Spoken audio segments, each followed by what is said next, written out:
Hello guys, another vlog, another stud service from Jobberman Farm Kennel, the biggest farm kennel in Bulacan. Ang client po natin ay si Sir David Alejandro of Tagaytay City.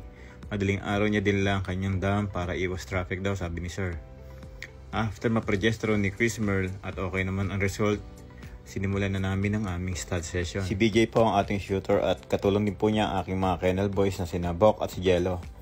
Maraming salamat nga po pala sa mga bumili sa akin ng mga pure European Doberman, anak ni King Igor na sina Sir Roy Patreyes of Lucena City, Sir Vincent Cuevas of Alabang, Sir Pom Torres of Santa Maria, Bulacan, Sir Chris Pebs of San Carlos, Pangasinan, Sir Iken Soriano of Maykawayan, Bulacan, and Sir Litor Nais of Davao City. Sa mga gusto pong mag-kennel visit, open po kami from 8 AM to 7 PM. At sa mga gusto pong mag-inquire sa aming stud service, available na puppies, pet hotel at dog training services, PM lang po kayo sa aming Facebook page na Jobberman Kennel at Jobberman Kennel Bulacan.